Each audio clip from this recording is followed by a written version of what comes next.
Subconscious mind क्या होता है? तो एक्सपीरियंसेस कहाँ स्टोर होते हैं? वो आपके एक माइंड में स्टोर होते हैं जिसका नाम है सबकॉन्शियस माइंड। वो इतना पावरफुल है कि जिसको आप भगवान कह सकते हो, जिससे जो मांगोगे वो मिलेगा। एक आम इंसान का सबकॉन्शियस प्रोग्रामिंग कैसे होता है और कब से होता है? मैं किसी भी पार्टी में होता हूँ, लोग मेरे पास ही नहीं आते, शायद मेरा ऑरा ही खराब होगा यार, मेरी किस्मत खराब है। ये सब आपने क्या किया, अपना जो बैंक है उसमें नेगेटिव बैलेंस कर दिया।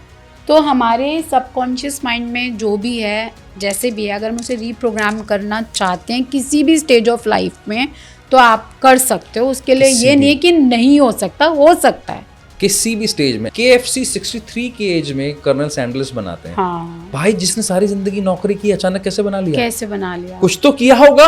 राइट। सबकॉन्शियस प्रोग्रामिंग मैनिफेस्टेशन में कैसे काम? ये तो बहुत इंटरेस्टिंग है मैम।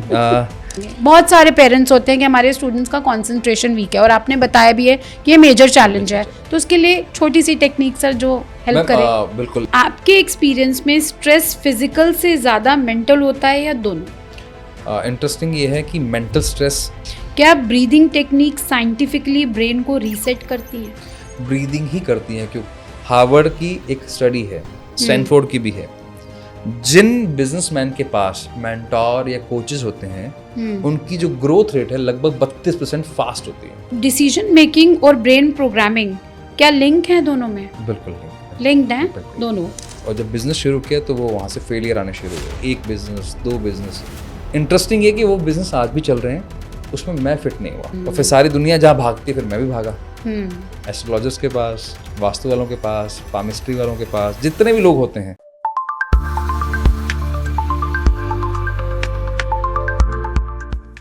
वेलकम एवरीवन, मेरा नाम है निधि अनेजा। आप सब जानते हैं मुझे द निधि अनेजा शो में ऐसे एक्सपर्ट्स लेकर आती हूँ आपके पास जिन्होंने अपनी लाइफ में बहुत ज़्यादा काम किया होता है, बहुत अच्छा काम किया होता है, और आप लोगों के पास जब कोई एपिसोड आता है तो उसमें सीखने लायक बहुत चीज़ें होती हैं।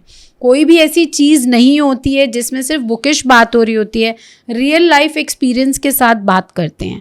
तो हमारे पास ज़्यादातर क्वेश्चंस आते थे, या मैं जिन बिजनेस ओनर्स से मिलती हूँ, लोगों से मिलती हूँ, कि सबकॉन्शियस माइंड क्या होता है, या हम कोई चीज़ अपने दिमाग में एक बार ले आते हैं तो उसको निकाल नहीं पाते हैं, और फिर हमारे पास आसपास जो चीज़ें होनी शुरू हो जाती हैं वो सारी चीज़ें उसी चीज़ के अराउंड होती हैं जो हमने सोच ली होती है।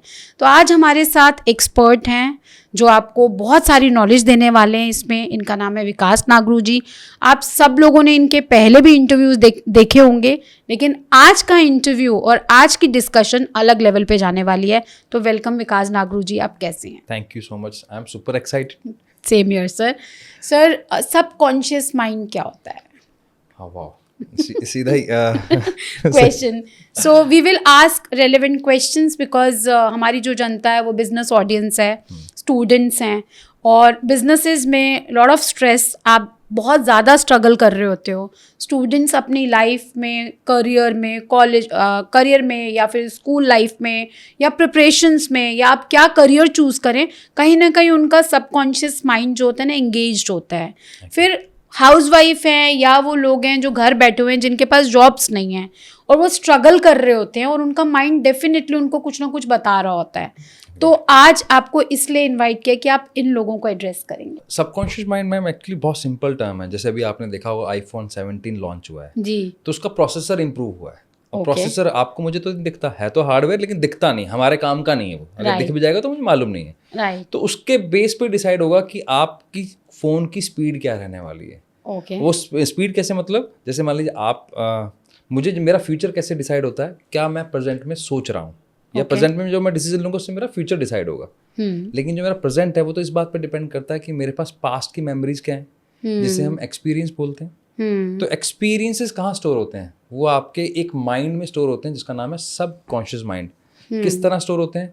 या तो आवाज़ के रूप में, आपको वो आवाज़ें याद आती हैं, कुछ चीज़ आपके साथ कुछ हुआ है, अच्छा बुरा कुछ भी, या आपको वो चीज़ देखी हुई याद आती है, क्या वो ऐसा दिखता था, या मैंने ऐसे डिसीजन लिया था, उस समय मेरा कॉन्फिडेंस कैसे था। तो ये सब क्या है, विजुअल फॉर्मेट में। तीसरा स्टोर होता है फिजिकल फॉर्मेट में। फिजिकल मतलब मसल्स मेमोरी में। जैसे आप जब गाड़ी चलाते हैं, कार चलाते हैं, या बाइसाइकिल चलाते हैं, या आटा हम कोई रोटी बेलते हैं, तो हमें याद नहीं करना पड़ता, वो हमारी मसल्स मेमोरी में चला गया। तो ये सब कहाँ स्टोर हो रहा है? कहीं तो स्टोर हो रहा होगा। ये सारा डेटा स्टोर हो रहा है आपके सबकॉन्शियस माइंड के पास। वो इतना पावरफुल है कि जिसको आप भगवान कह सकते हो, जिससे जो मांगोगे वो मिलेगा। सवाल ये है कि आप मांगते कैसे हैं या कहते कैसे हैं, उससे बात क्या करते हैं। इसलिए हमारे शास्त्रों में एक बहुत अच्छी बात कही गई है कि कर्म करो फल की इच्छा मत करो। या व्यक्ति बुरा नहीं है, उसका काम हो सकता है बुरा हो। जैसे उंगलीमार को जब ज्ञान मिला नारद मुनि जी से तो वो वाल्मीकि बन गए, करेक्ट, वरना व्यक्ति तो बुरे थे लेकिन उनके कर्म बुरे थे, व्यक्ति बुरे नहीं थे। इसको अगर न्यूरो साइंस के फॉर्मेट में समझें कि सबकॉन्शियस माइंड का मतलब क्या है, तो हमारा काम ही ये है कि आपका जो भी एक्सपीरियंस रहता है उसे राइट फॉर्मेट में अपने ब्रेन में स्टोर करो। अदरवाइज अगर आपने नेगेटिव स्टोर किए, जैसे मेरे साथ तो बुरा ही होता है, मेरी किस्मत खराब है, मैं कहीं भी जाता हूँ मेरा क्लाइंट मेरी बात ही नहीं सुनता, मेरी लास्ट टाइम पे डील कैंसिल हो जाती है। करेक्ट, मैं पता नहीं, मैं किसी से बात करता हूँ वो व्यक्ति मुझसे बात ही नहीं करना चाहता, मैं कहीं भी जाता हूँ हमेशा अकेलापन महसूस करता हूँ, मैं किसी भी पार्टी में होता हूँ लोग मेरे पास ही नहीं आते, शायद मेरा ऑरा ही खराब होगा यार, मेरी किस्मत खराब है। ये सब आपने क्या किया, अपना जो बैंक है उसमें नेगेटिव बैलेंस कर दिया। और वो नेगेटिव बैलेंस आप प्रेजेंट में ले आए और ऑलरेडी आप नेगेटिव हो, तो मैं पहले से मान के चल रहा हूँ कि मेरा फ्यूचर भी फेलियर रहने वाला है। तो वो सबकॉन्शियस माइंड में स्टोर है। अगर इसको फ्लिप कर दें तो मेरी जिंदगी शानदार है, सब पॉजिटिव, तो फिर सबकॉन्शियस माइंड आपको वैसे के वैसे चीजें दिखाता है। ओके सर, तो अब हम स्टार्ट करते हैं आपका इंट्रोडक्शन सर, कि क्या आपने कहाँ से जर्नी स्टार्ट की और कितने लोगों को ट्रेन कर चुके हैं? आपका कोई ऐसी वेबसाइट है, आपके कोई कोर्सेज हैं? आप अगर जनता आप तक रीच आउट करना चाहती है तो कैसे रीच करती है? तो सबसे पहले आपका ब्रीफ इंट्रोडक्शन जो आप ऑडियंस को देना चाहोगे। मैं भी उन्हीं भारतीयों में से हूँ जिसमें 97% भारतीय आते हैं। मतलब मेरे मार्क्स अच्छे थे 10th के अंदर, उसके बाद साइंस ले लिया। जो सारा मोस्टली जो रिपोर्ट कहती है 82% स्टूडेंट्स गलत अपना करियर पिक करते हैं, तो वो गलती मैंने भी की, तो मैंने बाद में साइंस ले लिया। और साइंस लेने के बाद जो पछतावा सबको होता है वो मुझे भी हुआ। फिर और जब नॉर्मली एक ह्यूमन टेंडेंसी में जब आप गलती करते हो उसको बचाने के लिए एक और बड़ी गलती करते हो, सेव करने के लिए, तो फिर मैंने सेव करने के लिए आईटी में एडमिशन ले लिया। और गलती भी ये हुई कि उस आईटी के अंदर मैं कॉलेज में टॉप कर रहा था। फिर गलतफहमी हो गई। फिर जब मैं कोडिंग करने आया तो मुझसे पता लगा कि मैं कोडिंग के लायक नहीं हूँ, क्योंकि जॉब नहीं हो रही थी। पढ़ना अलग है हिंदुस्तान में और काम करना एक अलग है। तो वहाँ मुझे पता लगा कि मेरी एक लिमिटेशंस है, जिसको बोलते हैं कि वो तो या तो नौकरी से निकाल देंगे या छोड़ दो, ऐसा वाला था। तो घर के 15-20 लाख रुपए लग चुके थे। तो वो एक जो 2 साल का जो साल 1.5 साल का जो टाइम था ना, वो बहुत स्ट्रेस वाला था, अति स्ट्रेस वाला था कि आप पढ़े लिखे हो और लेकिन आप बेरोजगार हो, अगर आपको आता भी है तो आप कर नहीं पाओगे। But I was lucky enough, I went to banking, तो मल्टीनेशनल बैंक के साथ काम किया, being a non commerce, being a non MBA। तो वहाँ एक चीज़ क्लिक हो रही थी कि ये क्वालिफिकेशन ना होने के बावजूद मैं रीजनल लेवल पे हूँ विद इन 3 years, तो कोई तो कारण होगा, कुछ तो होगा। 8 साल मैंने मल्टीनेशनल बैंक के साथ काम किया, लेकिन तब तक ये समझ में नहीं आया चल क्या रहा है। क्योंकि जिससे भी बात करते थे, जॉब छोड़नी है यार, कुछ अपना करना है यार, कब तक किसी और की नौकरी करेंगे, तो ये वर्ड्स बहुत फेमस हो रहे थे। तो मुझे भी ये गलतफहमी हुई, तो फिर मैंने बिज़नेस शुरू किया। और जब बिज़नेस शुरू किया तो वो वहाँ से फेलियर आने शुरू हुए, 1 बिज़नेस 2 बिज़नेस। इंटरेस्टिंग है कि वो बिज़नेस आज भी चल रहे हैं, उसमें मैं फिट नहीं हुआ। मतलब बिज़नेस खराब नहीं थे, अच्छा, आज भी वो बिज़नेस फिटमेंट नहीं थी, मेरी फिटमेंट नहीं थी, लेकिन ये मुझे तो नहीं पता। और फिर सारी दुनिया जहाँ भागती है फिर मैं भी भागा, एस्ट्रोलॉजर्स के पास, वास्तु वालों के पास, पामिस्ट्री वालों के पास, जितने भी लोग होते हैं, अल्टीमेटली बहुत ज़्यादा सोल्यूशन मिला नहीं। तो समहाउ मुझे किसी ने गाइड किया कि आप अपने ब्रेन का टेस्ट करवाओ, अपनी पावर को समझो, न्यूरो साइंस के पेपर। तो वो मैंने जब टेस्ट करवाया तो मेरा पता लगा मेरी साइकोलॉजी अच्छी है, मेरा कम्युनिकेशन स्किल अच्छा है, मेरी टीम जो मैनेजमेंट स्किल्स है वो बहुत अच्छी है, तो अलाइन भी हो रहा था। तो 35 की एज में मुझे ये पता लगा कि ये काम, मेरा ब्रेन इस तरह बना हुआ है और मेरा फिटमेंट इसलिए नहीं हुआ क्योंकि मैंने अलग तरह के बिजनेस पिक किए और उसमें मैं लॉस इसलिए खा रहा हूँ क्योंकि मेरा ब्रेन उसके लिए बना ही नहीं है। करेक्ट। जैसे वो हो गया, जैसे आपके पास आईफोन है, मेरे पास सैमसंग है, तो मेरे वाला फ़ोन का चार्जर आपके फ़ोन में नहीं लगेगा और आपके वाले फ़ोन का मेरे में नहीं, लेकिन चार्जर तो काम का है, फ़ोन भी काम का है, हमारा फिटमेंट नहीं है। फिर मैंने इसी को अपना करियर बना लिया, फुल टाइम। फिर मैं इसी काम में आ गया कि अगर मुझे 35 की एज में ये पता लग सकता है कि मैं क्या कर सकता हूँ, तो क्यों ना मैं ही इसी को अपना करियर बना लूँ और लोगों को सही टाइम पे गाइड करूँ। तब से we are running a mission by the name of Safai, stress anxiety free all India. And covid के अंदर लगभग 2.75 लोगों को हमने टच किया था उनको हेल्प की थी। अभी तक जो लाइव ट्रेनिंग्स हैं वो लगभग हम 450 स्कूल्स में दे चुके हैं, लगभग 22 कॉलेजेस में दे चुके हैं। इंडिया के टॉप इंस्टीट्यूट्स, चाहे वो आर्मी रहा हो, BSF रहा हो, CDTI रहा हो, मिनिस्ट्री ऑफ फैमिली हेल्थफेयर रहा हो, सब जगह हम ट्रेनिंग्स देने जाते हैं। और 1-on-1 काउंसलिंग्स जो हमारा सबसे मेन फोटे है, वो हमारा 12,000 से ऊपर का एक्सपीरियंस है, तब से वही काम कर रहे हैं। ओके तो सर जैसे हम लोग आप जो ट्रेनिंग्स देने जाते हैं तो वो किन टॉपिक्स पे आप कवर करते हैं, क्या क्या चीज़ें कवर एक ही टॉपिक है मैम हमारा, उसको अलग अलग तरह से आप नाम दे लेते हो। इस ब्रेन के पास पावर इन्फिनाइट है, तो क्या पता है इसके क्या इन्फिनाइट पावर है? आपका सुपर पावर कौन सा है? भी आप क्या हो, एवेंजर में से कौन से वाले एवेंजर हो? तो 8 सुपर पावर्स होती हैं, तो 8 सुपर पावर में से आपकी सुपर पावर कौन है, वो हम आइडेंटिफाई करने में हेल्प करते हैं। ओके और इन 8 को अगर आपको नर्चर करना है, यानी कि आपको अपनी प्रोडक्टिविटी पीक पे लेके जानी है। भी हो सकता है कि मेरे में जो पोटेंशियल है वो 5 लाख लोगों तक पहुंचने का है, लेकिन मैं 10,000 लोगों तक ही पहुंचा हूँ, तो मैं अपने पीक पे नहीं हूँ। हो सकता है मैं 5,000 करोड़ कमाने वाला व्यक्ति हूँ, लेकिन मुझे रास्ता ही नहीं पता। तो हमारा काम है आपको आपके पीक परफॉर्मेंस को आईना दिखाना कि आप ये हो, आपके ट्रू पोटेंशियल को आपके दिखाना हमने, और उसको नर्चर करवाने में आपकी हेल्प करना। तो जो वर्कशॉप्स होती हैं वो एक्टिविटी बेस्ड होती हैं। विद इन 1 मिनट आप कैसे फोकस कर सकते हो। एग्जाम्पल के तौर पे आप खुद एक CEO हैं, तो ऐसी बहुत सारी मीटिंग्स होती हैं जो लंच के बाद होती हैं। करेक्ट। अब न्यूरो साइंस तो ये कहती है कि लंच के बाद आपकी प्रोडक्टिविटी 40% डाउन है, क्योंकि खाना डाइजेस्ट करने में आपकी एनर्जी चलेगी। तो आप हाफ ऑफ द एनर्जी के साथ कैसे वो मीटिंग ले सकते हो, हमारा काम है कैसे ले सकते हो को इम्प्रूव करना।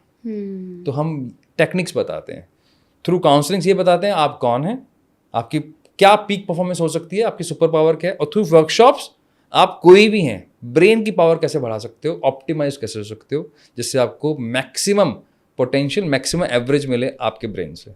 तो सर कितने घंटे की काउंसलिंग सेशंस रहते हैं आपके?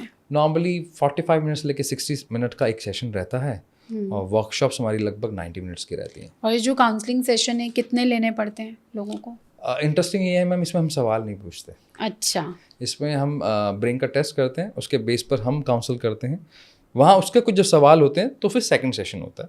पहले हम बताते हैं कि आपका ब्रेन क्या है, तो वो सेशन में 60 मिनट से तक अगर सेशन है तो सेकंड सेशन की ज़रूरत पड़ती है, थर्ड फोर्थ की उनको ज़रूरत पड़ती है जो अपनी लाइफ को लेकर थोड़े से ज़्यादा सिंसियर है, सीरियस हैं, जिनको लगता है कि मुझे स्टेप बाय स्टेप चलना है। तो फिर उनके साथ हम फिर ईयरली प्लान लेके चलते हैं कि आप पर मंथ हम बात करेंगे, माइंडसेट क्या है, अभी क्या चल रहा है, अभी क्या चैलेंज आ रहा है, चाहे वो डिसीजन मेकिंग है, चाहे कोई भी चैलेंज है, प्रोडक्टिविटी को लेके आ रहा है, सेल्फ डाउट आ रहा है, आपकी विजन को लेके आ रहा है, आपके फाइनेंशियल डिसीजन को लेके आ रहा है, तो उन सब पे हम डिस्कस करते हैं स्टेप बाय स्टेप।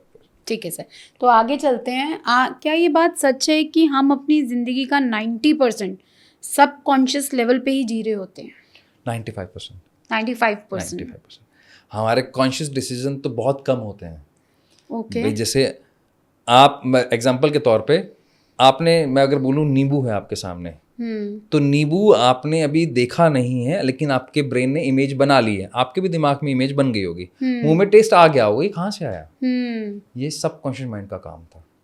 उसने वो आपको दे दिया। तो आपके पास सारी की सारी जो आपके डे टू डे एक्टिविटीज हैं, आप कौन सी शर्ट पिक करने वाले हैं, क्या खाना खाने वाले हैं, कौन से हाथ से खाने वाले हैं, आप कैसे ड्राइव करने वाले, सारे काम आपके सबकॉन्शियस माइंड के हैं। कॉन्शियस माइंड का तो बहुत, जो आपने पढ़ा अभी, that is a conscious effort. Okay, that's not subconscious. आप अगर मेरे से बात करते करते कुछ निकालते हैं तो कॉन्शियस और सबकॉन्शियस का ब्लेंडेड होगा। आप अचानक कहीं और खो जाते हैं किसी भी चीज में, अच्छी में बुरी में, तो वो सबकॉन्शियस माइंड का काम है। ओके, तो ये अच्छा होता है या बुरा होता है? सबकॉन्शियस माइंड के साथ मैम देखिए, वो तो जिनी है। जैसे मान लीजिए मैं प्रधानमंत्री नरेंद्र मोदी को जानता हूँ, अच्छी बात है कि बुरी बात है? अच्छी बात है। मेरा कोई काम मेरे देश में रुकेगा नहीं। मैं कोई भी, तो ऐसे सबकॉन्शियस माइंड है जिसकी एंट्री वहां तक है, तो वो जो चाहे वो पा सकता है, उसके लिए कुछ भी इम्पॉसिबल नहीं है। ठीक है सर, अगले सवाल पे चलते हैं। देखिए, मैं आपसे कुछ ऐसे क्वेश्चंस पूछने वाली हूँ, या आपसे आपकी नॉलेज को जनता तक लेके जाना है। जितना टाइम है उसमें मैं कोशिश करूँगी कि मैं आपके बारे में, आपके थ्रू जनता को जो जानना है वो मैं पूछ सकूँ। तो क्वेश्चंस बहुत सारे होने वाले हैं, क्योंकि मैंने आपके बहुत सारे पॉडकास्ट देखे हैं। कुछ वो करने की कोशिश कर रही हूँ जो अभी तक कवर नहीं हुआ है। मैं इतने सारे पन्ने देख के समझ गया। सर लिमिटेड आवर्स रहेंगे, इससे ज़्यादा नहीं रहेंगे। एक आम इंसान का सबकॉन्शियस प्रोग्रामिंग कैसे होता है और कब से होता है? पहली बात तो किसी भी इंसान का पहले 2 साल में हो जाता है। पहले 2 साल जो होते हैं आपके, जब आप माँ बाप के पास होते हो, वो बहुत इंपॉर्टेंट टाइम है। आपके ब्रेन का बेस बनना शुरू होता है। बेस कैसे बनता है? आप 3 तरह से ब्रेन में इंफॉर्मेशन जाती है। जब बच्चा पैदा होता है तो बच्चा पहले सुनना शुरू करता है, फिर देखना शुरू करता है, फिर महसूस करना शुरू करता है। तभी एक महीने का बच्चा समझ जाता है कि मेरे माँ का स्पर्श है या किसी और का स्पर्श है। right? तो 2 साल से हमारा subconscious mind up to 2 years ma'am, up to 2 years, फिर 2 to 6, then 6 to 12 and last is 12 to 21। तो तब तक फीड हो जाता है हमारा सबकॉन्शियस। 12 साल में 90% ब्रेन हमारा बन जाता है। ओके। और फिर 12 से 21 साल में बनता है हमारा फ्रंटल कॉर्टेक्स है, प्री फ्रंटल, जिससे हम डिसीजन लेते हैं। ये अच्छा, ये बुरा, मेरे साथ ये अच्छा होगा, या इसको इतने पैसे देने के बाद ये मिलेगा, या इसके साथ ये से बात करूंगा तो रिवर्ट में ये मिलेगा। तो ये जो लॉजिकल डेवलपमेंट होता है वो 12 से 21 साल की उम्र में होता है। उससे पहले सबकॉन्शियस माइंड की फीडिंग होती है। आपने कहा था कि सबकॉन्शियस को रीप्रोग्राम किया जा सकता है, उसका इनिशियल स्टेप क्या है? मैंने आपके एक पॉडकास्ट में देखा था। बहुत सुंदर क्वेश्चन है and thank you for asking this. Subconscious mind को आप कभी भी रीप्रोग्राम कर सकते हैं। एफर्ट्स उतने ही लगेंगे जैसे कोई अगर पौधे का बीज है, उसको अगर जमीन में डाल दें और उसको उखाड़ना हो तो आसान है। तो जितनी अर्ली स्टेज में कर लोगे उतना आसान है। इसकी कोई एज है? एज कोई नहीं, ये उतना ही मुश्किल है जैसे मान लीजिए कोई पेड़ है, जैसे एक बीज है तो उसको 1 सेकंड में आप बाहर निकाल सकते हो। वो अगर 1 इंच का हो जाएगा तो भी निकाल लोगे, 6 इंच का हो जाएगा थोड़े से एफर्ट लगेंगे, अगर 6 फुट का हो जाएगा तो बहुत ज्यादा एफर्ट लगेंगे, और अगर वो 40 फुट का हो जाएगा तो आपको क्रेन बुलानी पड़ेगी। तो यानी कि आप जितना लेट करोगे उतने एफर्ट्स ज्यादा लगेंगे। तो हमारे सबकॉन्शियस माइंड में जो भी है, जैसे भी है, अगर हम उसे रीप्रोग्राम करना चाहते हैं किसी भी स्टेज ऑफ लाइफ में तो आप कर सकते हो। उसके लिए ये नहीं है कि नहीं हो सकता, हो सकता है किसी भी स्टेज में। एग्जांपल देता हूं मैं, इसको हम बहुत पॉजिटिवली लेके चलते हैं। KFC 63 की एज में कर्नल सैंडर्स बनाते हैं। हाँ। भाई जिसने सारी जिंदगी नौकरी की, अचानक कैसे बना लिया? कैसे बना लिया? कुछ तो किया होगा। राइट। चलो और छोड़ते हैं, वो तो धंधे की बात होगी। इस्कॉन, प्रभुपाद जी 65 साल की उम्र में इन्होंने इस्कॉन खड़ा कर दिया और आज तक इस्कॉन पूरे विश्व में जाना जाता है। पूरे विश्व में ऐसे हजारों। बोमन ईरानी 44 की उम्र में वो डेब्यू करते, ऐसे हजारों लाखों एग्जाम्पल्स हैं। चाहे वो क्रिकेट में उठा लीजिए, चाहे आप बिजनेस में उठा लीजिए, चाहे आप जॉब में उठा लीजिए। अभी एक अंकल, मेरे फादर के वो फ्रेंड भी हैं, जो 70s में CA बने हैं। तो उनका बड़ा वीडियो वायरल हुआ था। कैसे कर गए? तो आपके हाथ में है। जब जागो तब सवेरा, ऐसे कहावत नहीं बनी, उसके पीछे लॉजिक है कि आप अपने ब्रेन को कभी भी कर सकते हो। उसका रीजन बता देता हूँ। ब्रेन एक प्लास्टिक की तरह है, ठीक है, मेटाफोर यूज कर रहे हैं प्लास्टिक, जिसको मोल्डेबल है वो, जिसमें डालोगे उस सांचे में वो ढल जाएगा। तो आपके मन के, जब आपको लगे कि मेरा आज मन है अपने जीवन को सुधारने का, पर्पसफुल लाइफ जीने का, उस दिन आप मोल्ड कर लो, जिस दिन जागो तब सवेरा। पर हम जिस टॉपिक पे आज डिस्कशन कर रहे हैं, सबकॉन्शियस माइंड, आज अवेयरनेस इतनी है डिजिटल मीडिया के थ्रू कि लोगों को ये टॉपिक्स भी पता चलते हैं। आज भी इंडिया में गांव देहात में या ऐसी महिलाएं हैं या फीमेल्स हैं जो ज़िंदगी में जूझ रही हैं, उनको ये नहीं पता चलता कि अगर वो लो फील कर रही हैं या वो अच्छा फील कर रही हैं, या कभी ऐसे डेज़ हैं जब वो एक्चुअली डिप्रेशन में नहीं है, लेकिन कुछ है जो वो डिस्कस करना चाहती हैं, अपनी ज़िंदगी की आवाज़ को उठाना चाहती हैं। तो आप कैसे लोगों तक पहुंच पाओगे सर? आप तो मुझे भी आप थोड़े दिन पहले ही नज़र आए, सॉरी, क्योंकि मैं सोशल मीडिया पे एक्टिव हुई जब मैंने अपना इंस्टा स्टार्ट किया, अपना सोशल मीडिया चैनल स्टार्ट किया। I was also going through the same phase. Companies में काम करना, इतनी बड़ी पोजीशन पे, हमारे भी सबकॉन्शियस माइंड में बहुत सारे बैगेजेस हैं जो चलते रहते हैं, है ना? तो सर कैसे जनता तक कैसे जाएं? जनता तक जाने से पहले हम ये समझते हैं कि जरूरी क्यों है। जैसे मैं डेली नहाता हूँ, आप डेली नहाते हैं, हम डेली खाना खाते हैं, डेली नहाते हैं इसलिए कि हमारी बॉडी पे बहुत सारे जर्म्स आ जाते हैं, उसे क्लीन करना जरूरी है। तो हम रोज टूथब्रश करते हैं। मतलब फिजिकल बॉडी को क्लीन करना, हाइजीन रखना हमें सिखाया गया है। मेंटल हाइजीन, सबकॉन्शियस माइंड की फीडिंग है क्या? सिर्फ मेंटल हाइजीन। आप रोज जो करते हो उसको, बहुत अच्छी प्रैक्टिस है जो हर व्यक्ति को करनी चाहिए, चाहे आप हो, चाहे मैं हूँ, चाहे एक 6 साल का बच्चा है, चाहे वो 60 साल की एक बुजुर्ग महिला है, कोई भी हो। जब आप रात को सोचते हो, मान लीजिए आप में कॉन्फिडेंस की कमी है, या आपको लगता है कि यार मेरे ना कुछ डिसीजन गलत हो रहे हैं, या आपसे जाने अनजाने कोई ऐसी गलत बात हो गई है जो नहीं होनी चाहिए थी, आपको नहीं पता या पता भी है, आप रात को सो रहे हो, अब आप जब सो रहे हो, जब आप बेड पर लेट चुके हो, आंखें बंद हैं, मुस्कुराहट के साथ, लाइटें बंद हो चुकी हैं, अब आपको कोई डिस्टर्ब करने वाला नहीं, आप सिर्फ अपने आप के पूरे दिन का फ्लैशबैक ले लो, कुछ मत एफर्ट लगाओ कि आप अच्छे हो कि बुरे हो, सिर्फ फ्लैशबैक। मैं इतने भी उठा, नहाने गया, माँ से मिला, वाइफ से मिला, बच्चों से मिला, नीचे आया, क्या क्या किया, सिर्फ फ्लैशबैक ले लो। आपका कॉन्फिडेंस अगर वीक है, अपने आप ब्रेन समझ जाएगा, आपको नहीं बताना। अच्छा। वो डॉक्टर है। अच्छा, ब्रेन का मैम काम क्या है, इस पर वापस आऊंगा। ब्रेन का काम एक ही है, आपको बचा के रखना। इसलिए ही तो हम ह्यूमन स्पीशीज इतने सारे चैलेंजेस देखने के बाद भी आज भी हम जिंदा हैं और ज्यादा एडवांस होते जा रहे हैं, क्योंकि ब्रेन का एक ही काम है, आपको हर कीमत पे बचा के रखना। जैसे ही आपने आंखें बंद कर, आपको पता लगा यार आपने ना आज गार्ड को हेलो नहीं किया, उसने रिप्लाई किया था, आपका ब्रेन अपने आप बता देगा ये गलत किया। अच्छा यार आज मैंने ना किसी के प्रति जेलसी की भावना रखी, अपने आप बता देगा। अच्छा आज मैंने जब डिसीजन लेने वाला था तो वहां ना पता नहीं मैं क्यों कंफ्यूज हो गया यार, क्यों रुक गया या मन नहीं किया, मेरे को बोल देना चाहिए था। आपका ब्रेन अपने आप बता देगा। अगले दिन आप में 1% का चेंज होगा। और कंपाउंडिंग इफेक्ट तो आप खुद बेहतर जानती हैं। तो 1% चेंज होते होते कहां तक जाएगा आप सोच भी नहीं सकते। दैट इज कॉल्ड स्व अध्ययन। तो जो आपने सवाल पूछा, अगर आपने ये किया, मैंने ये किया, मेरे बच्चे ने किया, तो हम हर घर तक पहुंच सकते हैं। आप सिर्फ जाके अपने बच्चे को सिखा दीजिए, खुद कीजिए। मैंने मेरे बच्चे को सिखा दिया, मेरा बच्चा अपने दोस्तों को सिखाएगा, तो हम हर घर तक पहुंच सकते हैं। और जिस महिला को लगता है, वो गांव देहात की महिला है, कि मेरे पास तो कोई स्किल नहीं है, मेरे पास तो कोई क्वालिफिकेशन नहीं है। आज ही हमारे पास एक कॉल थी ma'am, she is from Delhi and she is a tarot card reader and she is not qualified. तो उन्होंने बोला कि सर मैं टॉपिक सीख सकती हूँ क्या? मैं कहा तुम टैरो कर रही हो, टैरो कोई आसान काम नहीं है, आसान काम नहीं है। मतलब दिल्ली जैसे सिटी में बैठ के 12वीं पास हो और टैरो करके तुम अपना 25, 30, 50 हज़ार जो भी तुम कमाते हो, अच्छा कमा रही हो, और उस फैमिली से बिलोंग करते हो जहाँ पर एक हैंड टू माउथ पोजीशन है। तो किसने कहा को लोग पीछे रहते हैं? सिर्फ आपको अपने आप को जानने की देरी है। और जिस दिन जान जाते हो, फिर आपको पिता नहीं रोकते, पति नहीं रोकते, कोई नहीं रोकता। आप में कॉन्फिडेंस होना चाहिए फेस करने का, बस। ट्रू। क्या सबकॉन्शियस माइंड और इंट्यूशंस कनेक्टेड होती हैं?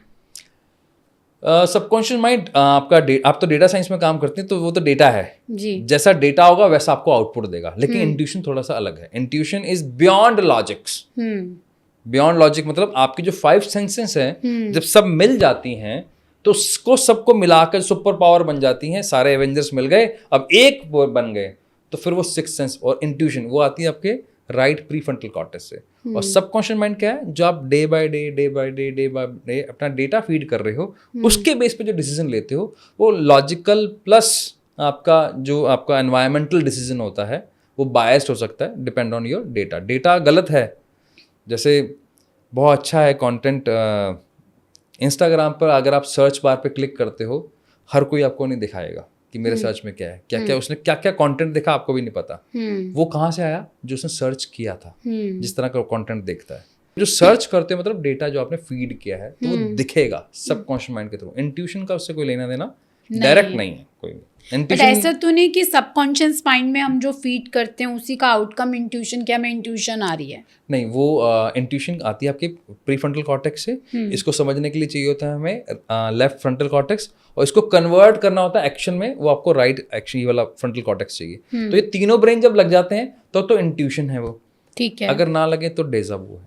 डेजा वू क्या होता है? यार मुझे लग रहा है ऐसा है, मैं यहाँ आ चुका हूँ, तो वो भ्रम होना डेजा वू है। इंट्यूशन वो है जो आपको दिखता है, समझ में आता है, वो बाय बर्थ मिलता है, नर्चर किया जा सकता है, पैदा नहीं किया जा सकता। करेक्ट।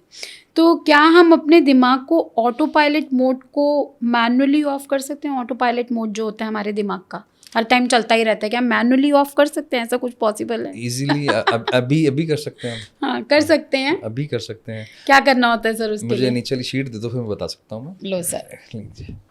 तो आपके हाथ में कोई भी बुक हो, कुछ भी हो, तो जैसे मैं आपको करके बताता हूँ, अगर आपके हाथ में भी है तो आप भी कुछ ले लीजिएगा। तो आपको लगता है कि आपका कोई इंपॉर्टेंट मीटिंग है, उससे पहले कुछ ट्रॉमेटिक आपने कुछ देख लिया, सुन लिया, झगड़ा हो गया किसी के साथ भी, कुछ भी हो गया, और उसके बाद आपका एक इंपॉर्टेंट मीटिंग है, या ऑफिस में आपका दिन खराब रहा है और घर जा रहे हो, आप चाहते हो कि मैं घर पे जाकर ऑफिस की टेंशन ना लूं, घर ना लेके जाऊं। तो मेरे हाथ में एक पेज है जिसपे लिखा सेगमेंट 4, ठीक है। तो अब आपने क्या करना, आपके पास मोबाइल होगा, बुक होगी, कुछ भी होगा, आपने सिर्फ 30 सेकंड के लिए रिवर्स रीडिंग करनी है। Okay. अब उसके नियम है। रिवर्स रीडिंग मतलब आप बॉटम से अप चलेंगे, उसके अंदर आप राइट से लेफ्ट चलेंगे और बोलते हुए पढ़ेंगे। जैसे कैसे मैं करके दिखाता हूँ। कीजिए शेयर रूल्स गोल्डन, कुछ लिए के बचने से ट्रैप्स, लोन और कार्ड्स क्रेडिट, लाइए कैसे बैलेंस में इन्वेस्टिंग और स्पेंडिंग स्मार्ट, लिए के health financial future culture later pay now buy क्या। अब जैसे मैं इतना पढ़ा मैंने, आप पढ़ के देखिए फिर मुझे बताइए। नीचे से ऊपर पढ़ा है नीचे से आपने? ऊपर लाउडली, लेकिन बी लाइक ए किड। देना सर। ये वाला पढ़ लीजिए। हाँ ठीक है। अच्छा, इसके लिए ये पेपर चाहिए नहीं, आपके हाथ में जो है वो कर लेना। कीजिए शेयर रूल्स गोल्डन, कुछ लिए के बचने से ट्रैप्स, लोन और कार्ड क्रेडिट। इसको लगातार ऊपर 30 सेकंड तक मिनिमम पढ़ना। लाएं कैसे बैलेंस में इन्वेस्टिंग और स्पेंडिंग स्मार्ट, है थ्रेट लिए के health financial future culture later pay now buy now क्या है, होती क्या मिस्टेक्स फाइनेंशियल कॉमन सबसे मैं क्लाइंट्स कोचिंग आपका, है सकता जा बचा कैसे इससे है जाते हो इमोशनल मैं डिसीजन फाइनेंशियल लोग। मैम ये आप रख लीजिए। इस 30 सेकंड में 15 सेकंड आपने 15 सेकंड के आसपास किया, कोई थॉट आया आपके मन में? नहीं। आपको ये डर लगा कि मैं आपको जज कर रहा हूँ या ऑडियंस आपको जज करेगी? बस एफर्ट्स लग रही थी पढ़ने एफर्ट्स में। लग रहे थे और आपको देखो चेहरे पे स्माइल आ गई। हाँ। अगर मैं आपसे बात करूँ साइंटिफिकली, हाँ। पढ़ रहे थे तो आपका ऑसिपिटल लोब एक्टिव हुआ, बोल रहे थे तो आपका टेम्पोरल लोब एक्टिव हुआ, रिवर्स पढ़ रहे थे तो लॉजिकल ब्रेन एक्टिव हुआ, और साथ में हर शब्द पढ़ पा रहे थे तो आपका फ्रंटल कॉर्टेक्स एक्टिव हुआ, और आपके हाथ में पेपर है और आपके चेहरे पे स्माइल आ गई, आपके ब्रेन के 6 लोब्स 30 सेकंड से कम समय में एक्टिव हो गए। और इसे बोलते हैं फोकस लेस देन 1 मिनट। अब आपके दिमाग में अगले 25 मिनट तक कोई भी कंसंट्रेशन को लेके चैलेंज नहीं आएगा। ओके। तो हम जब बॉसेस के साथ डिस्कशंस में जा रहे थे, कोई हीटेड आर्ग्यूमेंट उससे पहले होता है या कोई ऐसी चीज़ जो अनवांटेड होती है और हमारे को जाना होता है कहीं मीटिंग्स वगैरह में, तो हमको ये प्रैक्टिस कर लेनी चाहिए। ये प्रैक्टिस तब भी कर लो आपको अगर पेपर देने जाना है, मीटिंग अटेंड करनी है, किसी से कोई ऐसी टॉक करनी जो आपको लग रहा है थोड़ी सी टफ है, आपको अपने आप को मेंटली प्रिपेयर करना पड़ रहा है, आप घर जा रहे हो या घर से ऑफिस जा रहे हो, किसी भी सेगमेंट में। मैं आपको एक बहुत अच्छा एक इंसिडेंट बताता हूँ। हमारे साथ एक बहुत अच्छी कोच थी, तो उनका एक लाइव सेशन था जिस पे अच्छा खासा पैसा लगा हुआ था मेटा एड्स के पे। तो अब उनके घर में कोई ट्रेजेडी हो गई। अब उस ट्रेजेडी के बाद वो सेशन तो कैंसिल नहीं हो सकता, उनको सेशन लेना ही था, दैट इज अ कमिटमेंट। तो जब उनका फोन आया तो हमने उनको रिवर्स रीडिंग करवाया, उसको 3 बार में रिपीट करवाया, इसके बाद एक और प्रोसेस करवाया उनको। वो ट्रॉमा से उसी समय बाहर आई, उनका लाइव सेशन गया, अच्छा खासा उन्होंने उससे बिजनेस किया।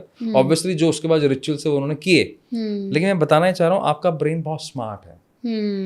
उसको कैसे फाइट एंड फ्लाइट के मोड से बाहर लेके आना है, उस घबराहट से बाहर लेके आना है, उस बेचैनी से बाहर लेके आना है, जो आपकी सांसें फूल जाती हैं, एकदम हाथों पसीना आ जाता है, घबराहट होनी शुरू हो जाती है, बेचैनी जिसको बोलते हैं, पता नहीं क्या हो रहा है, उससे बाहर लाने के लिए this is the best technique. वाह ग्रेट सर। ये तो मतलब हमारे जैसे लोग जो जॉब में रहते हैं, दिन रात मेहनत कर रहे होते हैं और बहुत सारे क्राइसिस से निकलते हैं, और स्पेशली बिजनेसमैन भी ऐसी सिचुएशंस में होते हैं जब पता नहीं आगे क्या होने वाला है, घबराहट हो रही है, बेचैनी हो रही है, तो प्लीज़ ये प्रैक्टिस कीजिएगा। सर ने बहुत अच्छी टेक्निक बताई है और मैं तो ज़रूर करने वाली हूँ। तो सर अब जो क्वेश्चंस करेंगे ना वो स्टूडेंट्स के लिए करेंगे, बिकॉज स्टूडेंट्स आज की डेट में एक टफ दौर से गुजर रहे हैं जहाँ पर उनके ऊपर बहुत स्ट्रेस है, उनके ऊपर बहुत जिम्मेवारियाँ हैं, कंपटीशन इतना है मार्केट के अंदर कि मतलब हर बच्चे को ये लगता है कि मेरे को तो 99 की रेस में जाना है, मुझे ये कंपटीशन क्रैक करना है। पेरेंट्स के ऊपर भी उतना ही प्रेशर होता है। तो क्या कुछ सवाल मैं स्टूडेंट्स के लिए स्पेशली कवर करूँगी, क्योंकि इससे उनको हेल्प मिलनी चाहिए कि जब वो यहाँ पे इस प्रोग्राम में आए हैं तो वो कैसे अपने ब्रेन को डिकोडिंग के ऊपर हेल्प कर सकते हैं, कैसे उसको समझ सकते हैं। पेरेंट्स के लिए भी ज़रूरी है और स्टूडेंट्स के लिए भी ज़रूरी है। तो आज के स्टूडेंट्स का सबसे बड़ा मेंटल चैलेंज क्या लगता है सर आपको, कि आज के स्टूडेंट्स को क्या मेंटल चैलेंजेस आ रहे हैं? Lack of focus, they are not focused, not at all. Concentration और फोकस दोनों उनके साथ सबसे बड़े चैलेंज है। ओके, डिस्ट्रैक्टेड हैं, डिस्ट्रैक्टेड नेक्स्ट लेवल के, अटेंशन स्पैन बहुत कम है, और फोकस मतलब विजनरी वैसे भी नहीं है, सिर्फ शॉर्ट टर्म कैसे ना कैसे कोई जॉब मिल जाए, पेपर क्लियर हो जाए या मेरा कोई काम सेटल हो जाए, उतना ही है, उससे बियॉन्ड तो सोच ही नहीं पा रहे। और उसको करने के लिए भी जो चाहिए वो है आपको स्ट्रॉन्ग अटेंशन स्पैन। तो हार्वर्ड की रिसर्च बोलती है कि 8 सेकंड से ज़्यादा रहा नहीं है अब अटेंशन स्पैन। तो इतना पुअर अटेंशन स्पैन रह गया तो लॉन्ग आवर्स स्टडी करना अपने आप में टफ हो गया है। तो ये आपको ये चैलेंजेस दिख रहे हैं कि बहुत स्टूडेंट्स जो हैं वो ये नहीं कर पा रहे हैं। क्या स्ट्रेस और एंजाइटी डायरेक्टली ब्रेन परफॉर्मेंस को इफेक्ट करते हैं एग्जाम्स के टाइम पे? डायरेक्टली ही करते हैं, इसमें कोई इनडायरेक्ट है ही नहीं। अच्छा। एंजाइटी आती है आपके राइट ब्रेन से, डिप्रेशन आता है आपके लेफ्ट ब्रेन से। डिप्रेशन स्टैंड्स फॉर आप जब प्रेजेंट से पास्ट की तरफ सोचते हैं, पहले क्या हुआ, मेरे साथ ऐसा हुआ, मैंने ऐसा किया था, जो जीवन में घटनाएं हुई हैं, जो अच्छी बुरी, आप पास्ट में अटके हुए तो आपको डिप्रेसिव थॉट्स हैं। आप एंशियस हैं फ्यूचर को लेकर, लगातार नेगेटिव लूप में फंसे हुए हैं। जो ओवर थिंकिंग वर्ड है मैम, एक्चुअली वो नेगेटिव लूप वर्ड है। चाहे आप पास्ट में चाहे फ्यूचर में, तो ओवर थिंकिंग गलत नहीं है, नेगेटिव लूप गलत है, चाहे आप फ्यूचर को लेके हैं। तो एंशियस की अलग प्रॉब्लम्स हैं और डिप्रेसिव की अलग हैं। इन सबको जब एक्यूमुलेट कर देते हैं वो स्ट्रेस आ जाता है। स्ट्रेस में फूड डिसऑर्डर हो जाता है। फूड डिसऑर्डर क्या होता है? शायद आप ज़्यादा खाना खाएंगे। मैंने बहुत सारी अपनी फ्रेंड्स देखी हैं, हमारा वेट गेन हो रहा है, हम स्ट्रेस में, खाने को बहुत मन करता है, खाने को मन करेगा या खाना नहीं खाएंगे, दोनों ऑप्शंस हो जाते हैं। जैसे मैं आई डोंट ईट, जब मेरे को स्ट्रेस होता है तो I don't eat, I don't feel like eating. तो अच्छा, इसका क्या डायरेक्ट लेना देना? आप सोचा जाए कि खाना इसने है, जाना यहाँ से है, स्ट्रेस का क्या लेना देना इससे? क्योंकि आपका ब्रेन शट डाउन हो जाता है, आपका लॉजिकल ब्रेन शट डाउन हो जाता है। आप उस लूप में रहते हो, आपके ब्रेन तक मैसेज ही नहीं गया कि आपको भूख लगी है। और ऐसे ही उल्टा होता है, आप खाए जा रहे हो, आपके ब्रेन तक मैसेज ही नहीं जा रहा कि भैया पेट भर गया। वो जब यहाँ अटक जाता है ना, फिर पता लगता है यार ये तो ज्यादा खा लिया हमने, या वॉमिट आना शुरू हो जाता है, या स्टमक स्ट्रेस ईटिंग। तो ये स्टूडेंट्स का बहुत होता है। फिर इसके साथ एक और प्रॉब्लम शुरू होती है, वो होती है शॉपिंग सिंड्रोम हो जाना।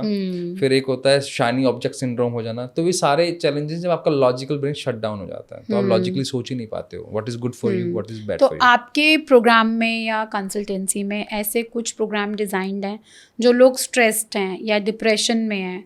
मैं बहुत सारे लोगों को जानती हूँ सर, स्पेशली फीमेल्स, जो डिप्रेशन, हमें नहीं पता वो डिप्रेशन है। ऑनेस्टली स्पीकिंग, मैं जनता की तरफ से पूछ रही हूँ। एक आम जनता को ये नहीं पता चलता कि वो स्ट्रेस में है, वो एंग्जाइटी में है, वो डिप्रेशन में है। उसको बस ये पता होता है कि मैं लो फील कर रही हूँ, रोने को मन कर रहा है, कुछ खाने को मन नहीं कर रहा, या बहुत ज़्यादा खाने को मन कर रहा है। तो ऐसे कुछ सिम्टम्स हैं जो हम आइडेंटिफाई कर सकते हैं, ये क्योरेबल हैं, ये डिप्रेशन की स्टेज नहीं है, ये क्योर ही नहीं हो सकते, राइट? आपको पक्का किसी डॉक्टर को, साइकी को जाकर दिखाना पड़ेगा, मेडिकेशंस पे जाना पड़ेगा। तो ऐसा कुछ सिम्टम्स 2-3 दे सकते हैं सर, जहाँ ताकि हम एज ए लेमैन आइडेंटिफाई कर पाएँ कि हम किस स्टेज पे हैं। क्या हम डिप्रेशन में हैं, क्या हम स्ट्रेस में, क्या एंग्जाइटी है, क्या शॉर्ट टर्म है ये, या ये सबकॉन्शियस माइंड फीड हो चुका है और अब हमारे को इस पर काम करना पड़ेगा? पहली बात तो मैम, एक्चुअली मेरी तो रिक्वेस्ट सबसे ये रहेगी कि कभी भी गूगल पर जाके ना सर्च करें, ना ही किसी ऐसे कंटेंट क्रिएटर को सुने जिसके पास ऑथेंटिसिटी ना हो। कारण क्या होता है कि मान लीजिए मैंने बोला आपके हाथों में पसीना आ रहा है, आपको कहीं हो सकता है स्ट्रेस हो, मुझे क्या पता पसीना शायद गर्मी की वजह से आ रहा हो सकता है अंदर मेरे गैस बन गई हो सकता है मुझे अभी शैलो ब्रीदिंग हो रही हो। करेक्ट। और मैंने इसको कनेक्ट किससे कर दिया? मैंने अपने डिप्रेशन के साथ या मैंने एंजाइटी के साथ इसको कनेक्ट कर दिया। तो एक ही चीज़ है जिस पे आप ध्यान दीजिए। अगर आप लगातार लो फील कर रहे हैं, लगातार मतलब रोज हो रहा है, अब महीना 1.5 महीना हो चुका है, ऐसा नहीं होता कि आज आपको डिप्रेशन है और अगले दिन आपको सुसाइड थॉट आ जाएगा, ऐसा कभी नहीं होता। It's a long process, it's very long process.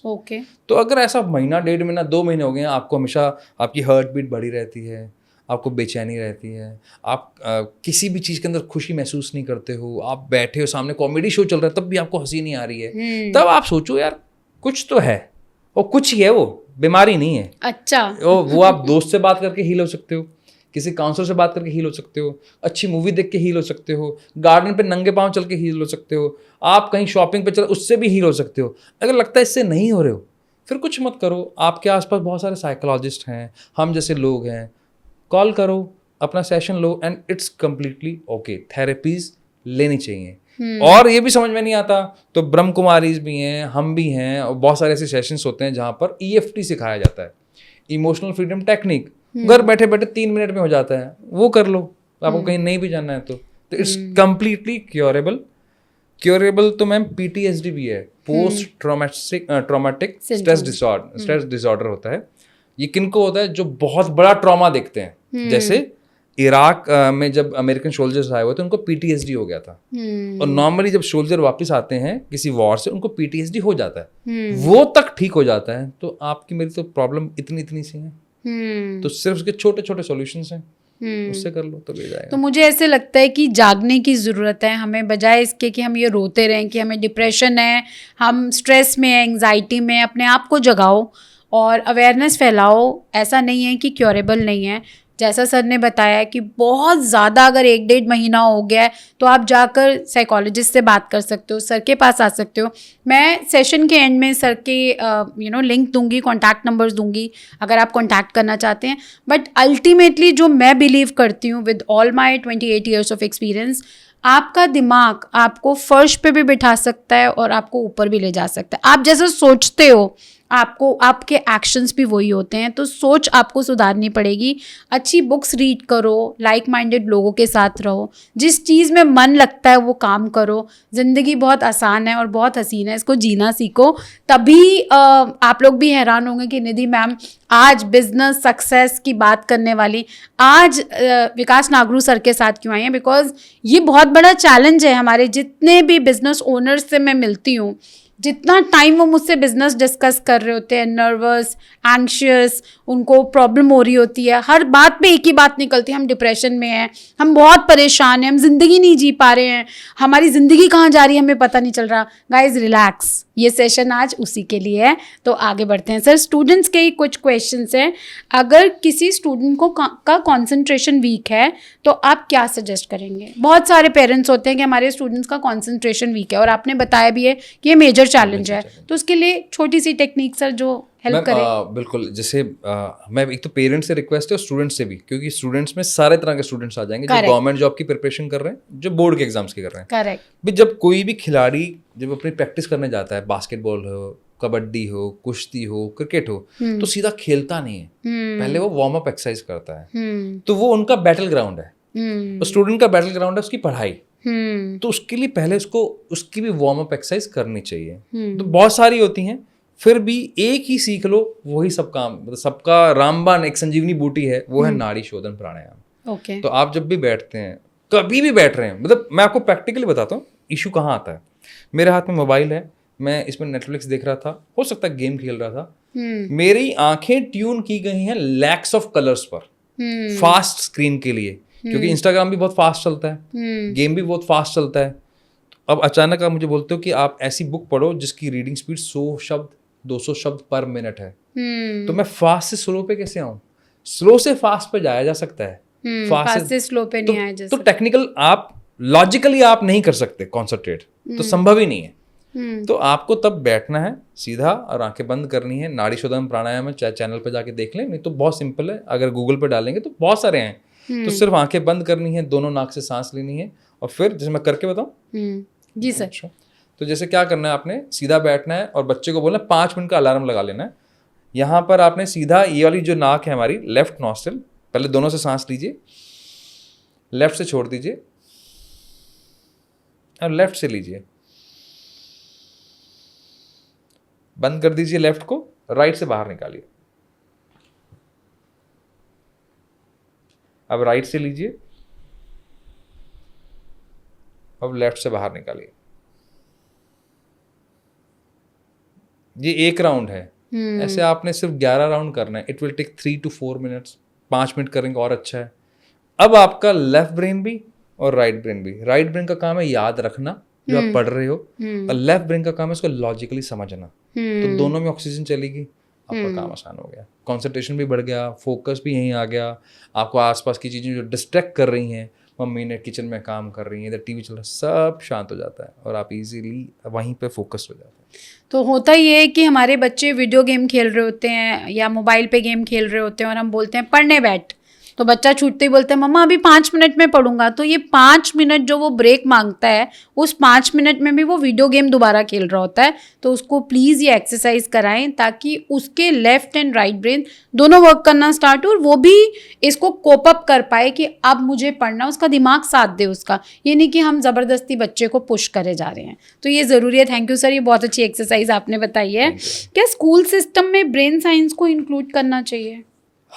हर कीमत पर, करना चाहिए। जैसे पहले क्या था, दादी नानी के नुस्खे होते थे कि हल्दी का काम क्या है, काली मिर्च का काम क्या है, अदरक का काम क्या है। अब मुझे लगता है हर पेरेंट को ब्रेन समझना चाहिए, और पेरेंटिंग के ऊपर पहले सेशन होना चाहिए, ब्रेन के ऊपर, पेरेंटिंग के ऊपर नहीं, ब्रेन के ऊपर, कि ब्रेन कैसे काम करता है, ताकि आपको समझ में आए कि अगर आपके स्कूल ने आपको एक प्रोजेक्ट दिया है जो बच्चे के साथ बैठना है, तो क्यों दिया है, और अगर बच्चा को कर रहा है तो उसके प्रॉस क्या हैं, उसके कॉन्स क्या हैं, तो दोनों को एक्युमुलेट करके आपको, जैसे मैंने एक मैम अभी देखा था, मैं नाम भूल रहा हूँ व्यक्ति का, वो बहुत अच्छा काम कर रहे हैं, वो स्कूल में जाते हैं और वहां पर ना मेयोनीज ले ली या कुछ भी है, उनको बच्चों को दिखाते हैं बनती कैसे है। ओके। तो बच्चों को मना नहीं कर रहे हैं कि मत खाओ, उनको रियल व्यू दिखा रहे हैं कि ये हो रहा है, तो बच्चा अपने आप छोड़ देगा ना।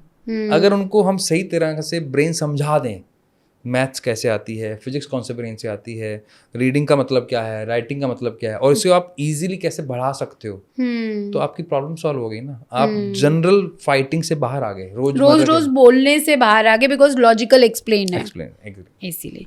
चलिए सर, अब entrepreneur mindset and inner blocks के ऊपर बात करेंगे, क्योंकि हम कोशिश करते हैं बिजनेसमैन एंड स्टार्टअप्स को हेल्प करने के लिए, और ये सबसे बड़ा चैलेंज है उनका दिमाग।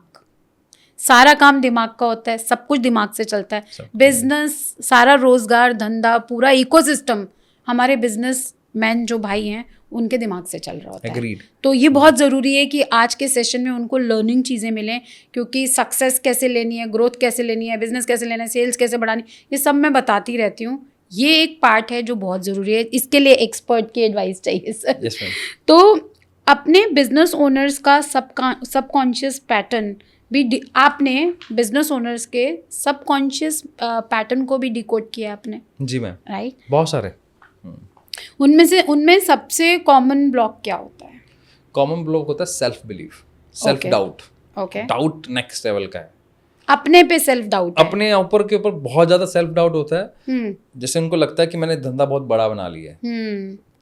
दो तरह के डाउट्स हैं, तो ओवर कॉन्फिडेंस में दिखता है, अब लगता है कि बस मैं ही सब कुछ हूँ, हम ही हैं सब कुछ, हम ही हैं, अहम ब्रह्मास्मि, मेरे से ऊपर कोई नहीं है। तो अब उसका बिलीफ क्या बन गया है कि मेरे को सबसे बेस्ट आता है, तो वो आसपास के लोगों से सुनना बंद कर देता है। उस चक्कर में धीरे धीरे फिर डाउट्स कन्वर्ट होते हैं। क्यों?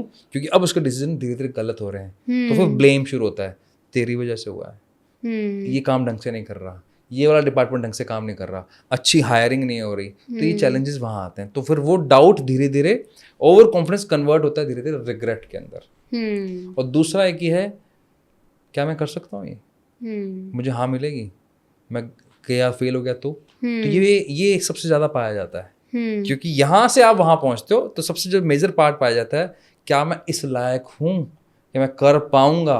और जब आपको लगता ही नहीं कि आप कर पाओगे, तो आपका वो विजन ही नहीं है, उस तरफ देखते ही नहीं हो। मुझे दिख रहा है मैं यहाँ से जयपुर नहीं जा सकता, ऐसा लगता है कि मेरी गाड़ी सपोर्ट नहीं करेगी, तो मैं हो सकता है यहाँ से नोएडा तक ही जाऊँ। आपको किसी ने बताया भाई तेरी गाड़ी पावरफुल है, इसमें पेट्रोल पूरा है, इंजन ऑयल अच्छा है, गाड़ी के टायरों में हवा है, कहीं कोई चैलेंज नहीं है, और तेरे साथ जो ड्राइवर बैठा है वो माइकल शूमाकर है भाई, तेरे को जल्दी पहुंचा देगा।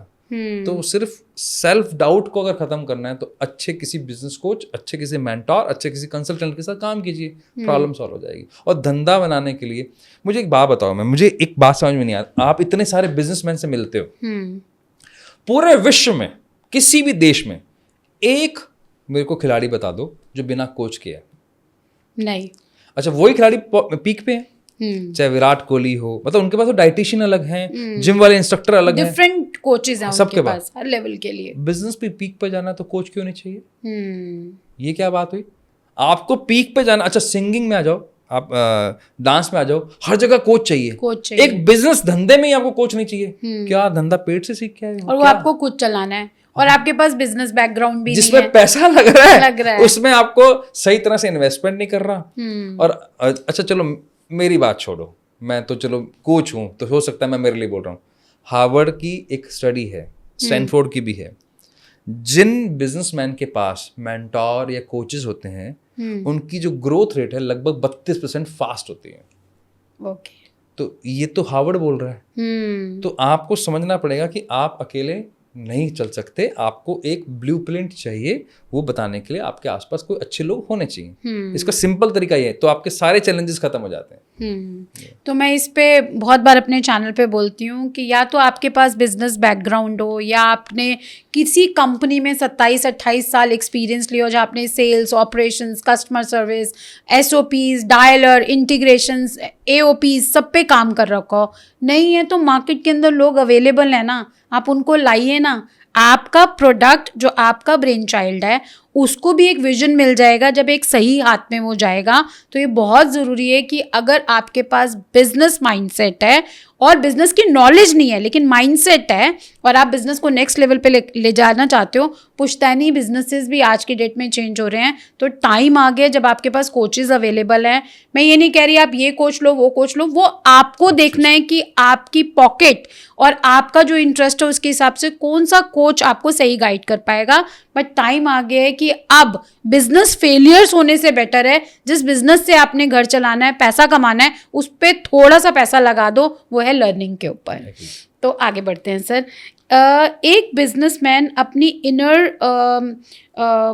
इनर कॉलिंग को कैसे आइडेंटिफाई करे या इनर सीलिंग को कैसे आइडेंटिफाई? एक तो पहली बात, ये इनर कॉलिंग, पैशन, ये वर्ड्स तब आने चाहिए जब आप 1.5-2 लाख रुपए से ऊपर कमा रहे हो अ मंथ। ठीक है, क्योंकि बिजनेस में तो छोटा दुकानदार है वो इतना कमा रहा है, क्योंकि उससे कम अगर आप कमा रहे हो तो इनर कॉलिंग, पैशन नाम की कोई चीज नहीं होती। पहले आपको उसको करना है। और तब तक क्या करना चाहिए, तब तक जब तक आप 2 लाख रुपए 1.5-2 लाख रुपए तक हो ना, तो आपको कम से कम 20 से 30% अपनी लर्निंग पे लगाना चाहिए। तो वहां से निकल के आएगी आपकी इनर कॉलिंग। और जो सबसे बेस्ट तरीका है वो है जर्नलिंग। जर्नलिंग करनी चाहिए। मैं आपको अनिल कपूर जी को आप देखिए, he is the best man जो अपने आप से इतनी बात करते हैं, I am the best, I am the best, I am the best लगे रहते हैं।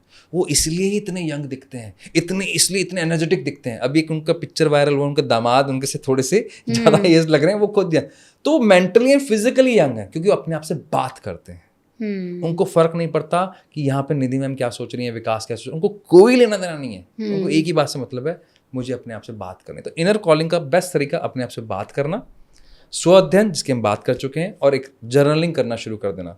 क्योंकि मैं ऐसे किसी भी पीक परफॉर्मर को नहीं जानता, विश्व में बहुत सारे ऐसे लोगों से काम किया है जो लिखते नहीं है, जिनको अपने बारे में एक एक माइक्रो डिटेल पता है, तभी वो पीक पे हैं। तो पीक पे जाने वाले के लिए हरकतें भी पीक वाली चाहिए फिर। तो आपके हैबिट्स में होना चाहिए, आप हर छोटी बात को लिखें, रैंडम नहीं रहें, थोड़ा सा स्ट्रक्चर में आना पड़ेगा। तो इनर कॉलिंग अपने आप क्लियर हो जाएगी। ओके, एंटरप्रेन्योर्स कब रियलाइज करते हैं कि प्रॉब्लम स्ट्रैटेजी में नहीं सोच में है? उनको कब रियलाइजेशन होता है कि भैया मेरी स्ट्रैटेजी में प्रॉब्लम नहीं है, मेरी सोच में है? ऑल्दो ये मैंने जितना देखा है कि बहुत टाइम लग जाता है, बट स्टिल आप एक्सपर्ट हैं, आप बताएं जितने लोग आपके पास आते हैं, बहुत सारे लोग आकर कहते हैं कि हमारी तो स्ट्रैटेजीज फेल हो गई। कैसे पता करें स्ट्रैटेजीज नहीं फेल हुई हैं, आपका माइंड फेल हुआ है? एंटरप्रेन्योर्स को तब पता लगता है जब उनका कंपटीशन वो काम कर देता है। हाँ। उनको नॉर्मली तब रियलाइज होता है उनको, या फिर जब कोई उनके पास बर्ड आई व्यू होता है, जब कोई उनके पास कोई कोच हो, अच्छी टीम हो। एक बहुत अच्छी बात सुनी है मैंने, वो मैं रियलाइज भी करता हूँ, शायद चित्रेश सोनी जी ने, आप भी जानते हैं, कि आप अपनी टीम में उनको हायर करो जो आपसे ज़्यादा स्मार्ट हो, जो आपसे बेटर कर सकते हैं, क्योंकि वही आपको बेहतर तरीके से रूल कर सकते हैं। जैसे जितने भी आप नेताओं को जानते हैं वो खुद नहीं काम करते हैं, उनके साथ ब्यूरोक्रेट्स की टीम होती है। तो आपकी टीम जितनी सॉलिड होगी, आपसे ज़्यादा स्मार्ट होगी, तभी आप ज़्यादा स्मार्ट बन पाओगे। अदरवाइज आप भी, if you are average of 5 people, तो आपके आसपास अगर आपसे कम समझदार लोग हैं तो ज़्यादा दिक्कत वाली बात है। तो अगर आपको जानना है कि आपकी स्ट्रैटेजी गलत है, या आपकी प्लानिंग के अंदर, या फिर आपकी सोच ही आपकी लिमिटेड हो गई, लिमिटिंग बिलीफ हो गया है। मैं आपको मेरा एग्जांपल दे देता हूँ, मैं दूर क्यों जाता हूँ। मैं अभी 1.25 साल पहले यहाँ शिफ्ट हुआ हूँ राजस्थान से। तो मेरा खुद का एक लिमिटिंग बिलीफ ये था कि यार दिल्ली में तो सबको पता है हम क्या करते हैं, या इस तरह की बहुत सारी कंपनियां करती होंगी, और जब यहाँ आए तो पता लगा किसी को कुछ नहीं पता सर। तो ये मेरा लिमिटिंग बिलीफ था। तो फिर यहाँ समझ में आता है कि इस लिमिटिंग बिलीफ से बाहर निकलने का तरीका क्या है, कि आप ऐसे ग्रुप में रहो। एक रिसर्च है, मैं जो आपने सवाल पूछा उससे रेलेवेंट है। रिसर्च ये कहती है, अगर आपके ग्रुप में ऐसे लोग हैं जो ये सोचते हैं कि निधि कुछ कर सकती हैं, ये नहीं पता क्या कर सकते हैं, लेकिन सोचते हैं कि इनमें दम है, ये कुछ बड़ा ही करते हैं, तो निधि का अगर पोटेंशियल 100% है तो वो 200% हो जाता है अपने आप। ब्रेन का स्ट्रक्चर ऐसा है। और अगर आपके सर्कल में ऐसे लोग हैं जिनको फर्क ही नहीं पड़ता आप क्या कर रही हैं, आप अच्छा काम कर रही हैं या काम कर भी पाएंगी क्या, या खाली एक होम मेकर बन के रह जाएंगे, या हो सकता है किसी कंपनी की छोटा मोटा जॉब कर लेंगे। तो अगर निधि का पोटेंशियल 100% है तो वो 20% पे आ जाएगा। करेक्ट। तो आसपास कैसे ग्रुप में रहो, अच्छे ग्रुप्स ज्वाइन कर लो, प्रोग्रेसिव माइंडसेट्स हैं, अच्छे बिजनेसमैन को ज्वाइन करो, उनके साथ रहो। आपके कॉम्पिटिटर ही आपके सबसे अच्छे लर्नर्स हैं, तो उनके साथ रहो। तो कंपटीशन के ऊपर पूरा चेक रखो। कम्युनिटीज हैं आज की डेट में जो आप ज्वाइन कर सकते हो, वो आपको उससे बहुत हेल्प मिलती है। लाइक माइंडेड, ग्रोथ माइंडेड और प्रोग्रेसिव माइंडसेट के लोग आज की डेट में मिलते हैं। उन्होंने अपने बिजनेसेस कैसे बनाए, क्या गलतियां की, आज वो क्या अच्छी चीज़ें कर रहे हैं, तभी आज की डेट में कम्युनिटीज़ में लोग बहुत ज़्यादा ज्वाइन कर रहे हैं। तो सर, डिसीजन मेकिंग और ब्रेन प्रोग्रामिंग क्या लिंक है दोनों में? बिल्कुल लिंक्ड हैं दोनों। कैसे लिंक्ड हैं सर? डिसीजन मेकिंग वहीं से आती है मैम जहाँ से हमारा पॉडकास्ट की शुरुआत हुई थी। सबकॉन्शियस माइंड की फीडिंग क्या है, आपका डेटा कैसा फीड किया हुआ है। अब आपके चैट जीपीटी में आपने क्या डाल के फीड किया हुआ है, तो वैसे आपको आंसर देगा। चैट जीपीटी की खासियत है, आपने पूछा क्या ये सही है, तो वो हाँ वाले रेफरेंस में देगा। करेक्ट। अगर आपने लिखा ये क्या सही नहीं है, तो वो ना वाले रेफरेंस में आंसर देगा। करेक्ट। तो आपने क्या, अच्छा मान लीजिए आपने 25 बार फीड कर दिया, तो अब वो 26वें बार उससे सवाल पूछोगे तो आपके पास्ट पूछे गए सवालों पर जवाब देगा। तो आपके ब्रेन में ये फीड है कि मैं अगर 11 बजे जाता हूँ तो मेरी मीटिंग सफल नहीं होती है, लेकिन मैं 12:30 जाता हूँ तो सफल हो जाती है। तो आपके मन में आ जाएगा, आपको लगेगा ये शर्ट पहन के मैं जब जाता हूँ तो मैं सफल होता हूँ, और ये वाली शर्ट पहनता हूँ तो नहीं होता हूँ। तो वो क्या है, वो आपके ब्रेन में फीडिंग है। तो वो डिसीजन कैसे लिया आपने? पास्ट मेमोरीज के बेस पर लिया। तो हमें कॉन्टिन्यूसली पॉजिटिव थॉट्स के ऊपर, पॉजिटिव एनर्जी के ऊपर वर्क करना पड़ता है ताकि हमारी ब्रेन, सबकॉन्शियस ब्रेन के अंदर चीज़ें सही फीड हो। इसका तरीका ये है कि आप जब भी कोई भी काम डिसीजन लेते हैं, उस समय उस डिसीजन के जस्ट बाद आप सिर्फ रिव्यू कर लें आपने क्या किया है। तो आपको डिपेंडेंसी खत्म हो जाएगी शर्ट पर, जूतों पर, या किसी एक पर्टिकुलर टाइम के ऊपर। करेक्ट। तो आपको ये पता होगा कि मैंने तब क्या बोला, कैसे रिवर्ट किया, उससे पहले मेरा मूड कैसा था, उससे पहले मेरा माइंडसेट कैसा था, कितना मैं प्रेजेंट मोमेंट में था, मैं ख्यालों में तो नहीं खो गया, या मैं किसी बात पे कंफ्यूज हो गया, उन्होंने कोई काउंटर किया, मैं उसको रिप्लाई नहीं कर पाया। आपके पास एक जस्टिफाइड डेटा होगा जिसपे आपको पता होगा कि मुझे यहाँ पर इंप्रूव करना है और ये मेरा स्ट्रेंथ वाला पॉइंट है। वो तब होगा जब आपके पास अगले 5 मिनट के लिए अपने आप के साथ बैठने का समय है। सेल्फ रिफ्लेक्शन पे वर्क करना है। क्या आप माइंडसेट शिफ्ट के बिना लॉन्ग टर्म सक्सेस पॉसिबल मानते हैं? नहीं, बिल्कुल संभव नहीं है। आपको माइंडसेट शिफ्ट तो चाहिए। गूगल मैप आपको चाहिए आज के टाइम पर, नहीं तो आप रास्ता पूछते पूछते जाएंगे तो कभी भी नहीं पहुंच पाएंगे, कि आपको नहीं पता सही बताने वाले हैं गलत बताने वाले। तो जैसे कर रहे हो वैसे ही करते रहोगे, फिर वैसे ही करते रहोगे, वैसे ही रिजल्ट मिलेगा। तो नोकिया वाला हाल हो जाएगा, आप टॉप पे होने के बाद एकदम खत्म हो सकते हो, आउटडेट हो जाओगे आप। तो आपको अपने आप को कॉन्टिन्यूसली लर्निंग्स के ऊपर, अपने ब्रेन के अंदर आपको काम करना पड़ेगा कि मैं नई चीज़ें सीखूं और फीड करूं जो पॉजिटिव हों और ग्रोथ माइंडसेट से हों। अगर वही करते रहते तो रिलायंस आज रिलायंस नहीं बनता, अडानी आज अडानी नहीं बनते, आपके आसपास जोमेटो, ये आपका जेप्टो नहीं लेके आता, या ब्लिंकिट नहीं लेके आते। इनको उन्होंने गैप ढूंढा, वो क्या था, वो ग्रोथ माइंडसेट था। आप लगातार सीखते जा रहे हो, आप नया ढूंढते रहोगे। नहीं तो फिर आप पर्टिकुलर किसी एक जगह के दुकानदार बन जाओगे, फिर एक सिर्फ लिखा जाएगा 1939 की दुकान, उसके बाद क्या? उसके बाद क्या? चलिए सर, अब हम बात करते हैं stress, burnout and mental detox की। छोटा लेके जाऊंगी, ज़्यादा बड़ा नहीं। मेरे पास क्वेश्चंस बहुत हैं आपसे पूछने के लिए, but we will keep it limited. आपके एक्सपीरियंस में स्ट्रेस फिजिकल से ज़्यादा मेंटल होता है या दोनों? इंटरेस्टिंग ये है कि मेंटल स्ट्रेस अंडररेटेड है, उसकी वजह से फिजिकल स्ट्रेस आता है। बीमारियां साइकोसोमैटिक्स होती हैं। ओके। और इसको अगर आपको सॉर्ट करना है तो फिजिकल हेल्थ ही आपको सपोर्ट करेगी। तो यानी कि फिजिकल एक्टिविटी अगर आप कर रहे हो तो आप मेंटल अपने बर्नआउट्स को कम कर सकते हो, मेंटल चैलेंजेस को कम कर सकते हो। आप जितनी मर्जी पावर लेके बैठे हो, फाइनेंशियली, फिजिकली, मेंटली, लेकिन अगर आप फिजिकल वर्कआउट नहीं कर रहे हो तो आपको बर्नआउट होगा ही होगा। ये कोई मतलब किसी कीमत पे भी संभव नहीं है। इसलिए प्रधानमंत्री नरेंद्र मोदी को रोज 1 घंटा योगा करना पड़ता है, रोज इतने सारे स्पोर्ट्समैन को अपना डेली के रूटीन फॉलो करना पड़ता है बिना फेलियर्स, लगातार। सचिन तेंदुलकर के लिए कहा जाता है कि उन्होंने आज तक ग्राउंड मिस नहीं किया, आज तक। मतलब अब तो रिटायर हो गए, जब तक वो रिटायर नहीं, तो आज तक अगर सुबह 6 बजे का टाइम है तो ग्राउंड कभी उन्होंने मिस नहीं किया, कुछ मर्जी हो गया हो। तो वो कंसिस्टेंसी फिजिकल वर्कआउट से आती है। तो फिजिकली अगर आप एक्टिव हैं तो आपका मेंटल बर्नआउट कंट्रोल हो सकता है। अगर फिजिकली एक्टिव नहीं है तो मेंटल बर्नआउट को कंट्रोल करना बहुत मुश्किल काम है। तो फिजिकल एक्टिविटीज़ के ऊपर आज की डेट में हेल्थ अवेयरनेस के ऊपर बहुत सारे लोग बहुत सारी बातें करते हैं और आपने देखा होगा कि लोग हेल्थ कॉन्शियस हो गए हैं। तो अगर आप मेंटली ब्लॉक नहीं होना चाहते हो और आप नहीं चाहते हो कि आप डिप्रेशन, एंग्जाइटी ऐसे बारी बारी वर्ड्स का यूज़ करो, तो आप उठो और थोड़ा सा फिजिकल वर्कआउट करना शुरू करो ताकि आपका जो माइंड है और जो आपका मेंटल हेल्थ है वो बैलेंस्ड रहे। तो सर, बर्नआउट के अर्ली ब्रेन लेवल साइंस क्या होते हैं?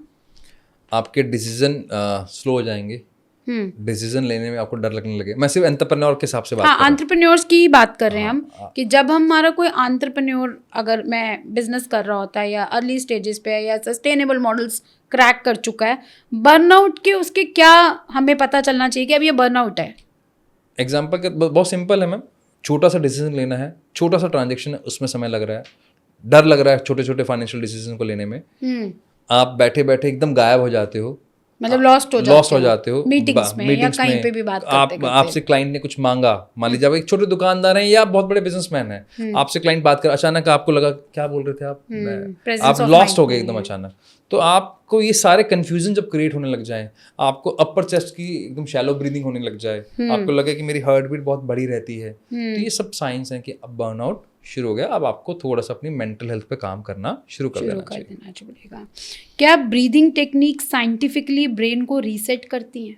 ब्रीदिंग ही करती हैं, क्योंकि हमारे ब्रेन का फूड क्या है मैम?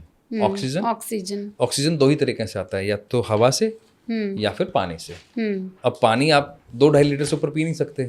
और हमारे ब्रेन के भी डॉक्टर रॉजर एस्पेरी हैं, जिनको 1981 में नोबेल पुरस्कार मिला है, उन्होंने बताया था कि 2 पार्ट हैं, एक लेफ्ट और एक राइट। शास्त्र ये बोलते हैं कि हमारे लिए दिमाग के अलग अलग नाड़ियां हैं, एक ईड़ा और एक पिंगला, जिसको आप बोलते हो एक चंद्र नाड़ी, एक सूर्य नाड़ी बोलते हो। सूर्य नाड़ी का काम है आपका डिसीजन पावर लेना, आपको कंट्रोल करने की ताकत देना, अप्रिशिएशन, तारीफ, रिकॉग्निशन, पावर, ये सब किसका काम है? सूर्य नाड़ी, या जिसको आप बोलते हो लेफ्ट ब्रेन। चंद्र नाड़ी मतलब फीलिंग, विजन, इमोशन, प्यार, एम्पैथी, सिंपैथी, ये किसका काम है? चंद्र नाड़ी, या जिसको आप बोलते हो राइट ब्रेन। तो इन दोनों को बैलेंस कैसे करोगे? वो सिर्फ और सिर्फ हवा से कर सकते हो, जिसको आप बोलते हो सांसें, ब्रेथ। तो जितना आप ब्रेथ पे काम करोगे उतनी आपकी पावर बढ़ेगी। और इंटरेस्टिंग फैक्ट बताता हूँ आपको, यूएस आर्मी और हार्वर्ड मेडिकल स्कूल की दोनों की जॉइंट स्टडी है, जो गूगल पे आप चेक कर सकते हैं। एक ब्रीदिंग पैटर्न है जिसको बोलते हैं बॉक्स ब्रीदिंग। बॉक्स ब्रीदिंग करने से यूएस आर्मी जब भी की वॉर सिचुएशन में होती है तो उनकी डिसीजन मेकिंग पावर सिर्फ 3 मिनट करने से 52% तक बढ़ती है, 52% बढ़ जाती है सिर्फ 3 मिनट बॉक्स ब्रीदिंग करने से। और ये यूएस आर्मी और हार्वर्ड मेडिकल की जॉइंट रिसर्च है। तो ऐसी बहुत सारी रिसर्चेस है। वाह, ग्रेट। तो जनरली या तो आपने भी मुझे बताया कि राइटिंग का ब्रेन रीराइटिंग से कुछ कनेक्शन होता है जी। तो कितनी देर, मतलब सब कुछ लिखना चाहिए जो हमने पूरा दिन किया है या नहीं, या कुछ मेजर इवेंट्स हमें लिखने चाहिए? 3 चीजें लिखो। आप क्या चाहते थे वो लिख लिया आपने, उसके अगेंस्ट में आपने क्या किया या क्या नहीं किया शॉर्ट में, और लास्ट में क्या कर सकते थे, बस। ठीक है। मैंने आज 4 क्लाइंट से बात करनी थी, मैंने बात करी 3 से, इसमें से एक से हीट आर्गुमेंट हो गया जिसको मैं होल्ड कर सकता था। लास्ट में आपने लिखा कि हाँ मैं 2 से और कर सकता था, अगर मैं अपना टाइम मैनेजमेंट प्रॉपर कर लेता तो मेरी मीटिंग हो सकती थी। तो आपकी अपने आप सेल्फ अवेयरनेस आ जाएगी, डिटेल में जाने की जरूरत नहीं है। ओके सर, अगर किसी का इनर डायलॉग टॉक्सिक है, हम बहुत सारे लोगों से मिलते हैं, देख के पता चलता है ये टॉक्सिक लोग हैं, ठीक है, तो उससे कैसे शिफ्ट करें? उसके इस टॉक्सिक डायलॉग्स को कैसे शिफ्ट करें? वो तो जब तक वो खुद नहीं चाहेगा, बंदे को हम छोड़ नहीं सकते। हमारा बॉस है मान लो, तो होता है ना, you can't choose your boss. बहुत मुश्किल काम है, उसमें उसका आपका बहुत स्ट्रेंथ चाहिए आपको उसके अंदर। तो उसमें टेक्निक काम करती है होपोनोपोनो। तो होपोनोपोनो क्या है? आपके ऑरा से आप सामने वाले को हील करते हो, and it's a medical research based technique. Okay, ठीक है। दो I am not a coach of ho'oponopono. Okay, तो इसमें क्या 4 वर्ड्स होते हैं। मुझे आपसे बात करने में मजा नहीं आता, आप दुखी हैं, आप परेशान हैं, आपके घर में कुछ चल रहा है, आपकी लाइफ में कुछ चल रहा है, उसकी वजह से आपकी वजह से मेरी लाइफ पे भी इम्पैक्ट पड़ रहा है, तो मैं आपके लिए प्रे कर रहा हूँ। भगवान इन्हें माफ़ करना, इनको अभी नहीं पता लग रहा, इन्हें आप ताकत दो। तो पहला वर्ड है इन्हें माफ़ करना, आई एम सो सॉरी। तो सॉरी आपके लिए, तो इनको आप फॉरगिव, इनको माफ़ कर देना प्लीज़, इनकी इस गलती के लिए इन्हें माफ़ करना। मैं आपको बहुत प्यार करता हूँ, मैं आपके लिए बहुत बहुत धन्यवाद हूँ कि आप मेरी लाइफ में हैं। तो इस तरह एक डॉक्टर ने 132 क्लिनिकली इल पीपल्स को, जो क्रिमिनल भी थे, उनको बिना मिले उनको ठीक किया। और वो आज के टाइम पे वो वार्ड हमेशा के लिए बंद हो चुका है। बिना मिले, बिना किसी और काम किए, उनकी रिपोर्ट्स को देखकर उस डॉक्टर ने हील किया, जिसको बोलते हैं होपोनोपोनो। तो आप इस तरह से टेक्निक को यूज़ करके उनको, सामने वाले को हील कर सकते हैं। ऐसा है।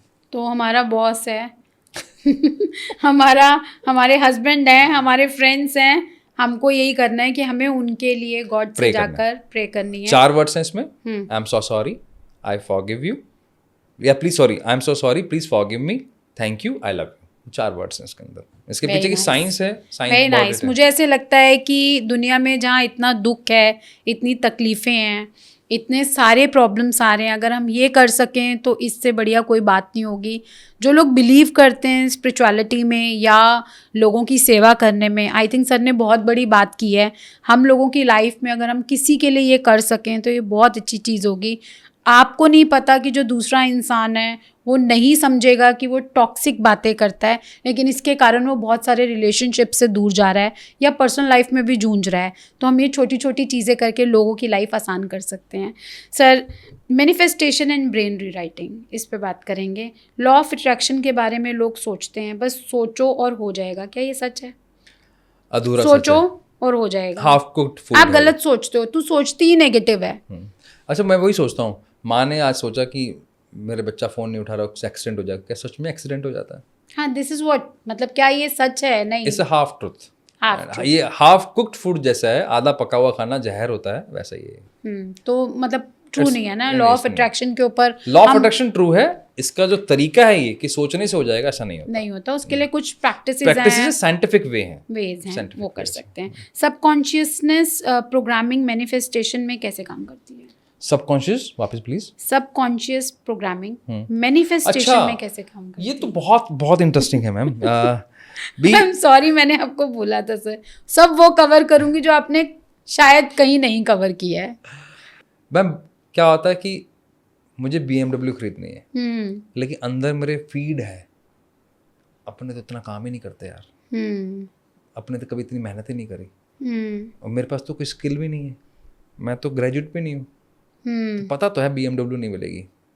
तो सबकॉन्शियस माइंड में अगर ये पता है तो लॉ ऑफ अट्रैक्शन काम नहीं कर सकता। अच्छा, नहीं कर सकता, बिल्कुल नहीं कर सकता।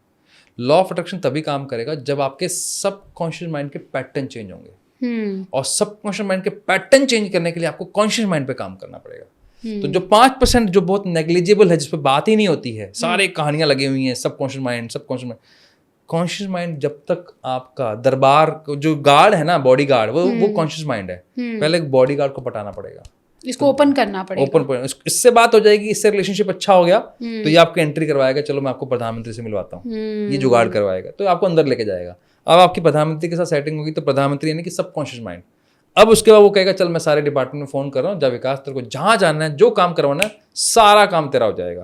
तो वो है लॉ ऑफ अट्रैक्शन। तो हम जो बार बार बोलते हैं कि तू बोल, तू ये कर सकती है, तू बोल मैं ये कर सकता हूँ, सुबह उठते ही 5 चीज़ें बोलो, मैं बहुत बेस्ट हूँ, मैं बहुत सक्सेस मिल रही है, मैं ये कर रही हूँ, जो आप करना चाहते हो आप इमेजिन करो कि आपके साथ वो हो चुका है। क्या ये सही है? इसका जवाब मैं चाहूँगा ऑडियंस दे, क्या सच में इमेजिनेशन कर पाते हैं? नहीं। जब मैंने आज तक कभी वो मिठाई खाई नहीं और आप मुझे कह रहे हो वो मिठाई का टेस्ट कर ले, उसको फील कर, अरे भाई मुंह में ही नहीं गया तो कहाँ से कर लूं? मुंह में तो जाए तो उसके बाद तो याद रहेगा, तो इट्स अ फेक। तो इसके साइंस, ये वही बात है ना, हमने शॉर्टकट में सीखेंगे तो यही नुकसान होता है। तो इसका तरीका है, आपको पहले अपने आप को जानना पड़ेगा। एग्जाम्पल के तौर पे, अगर मुझे लिखना पसंद नहीं है और आपने बोला कि सुबह उठकर विकास लिखना है तुझे, अब लिखना तो मेरे लिए आफत है, अब मैं लिख रहा हूं तो मेरे लिए क्या है, ये टास्क है, इरिटेटिंग है, गंदा लग रहा है, तो मेरे इमोशन कहाँ से आ जाएंगे?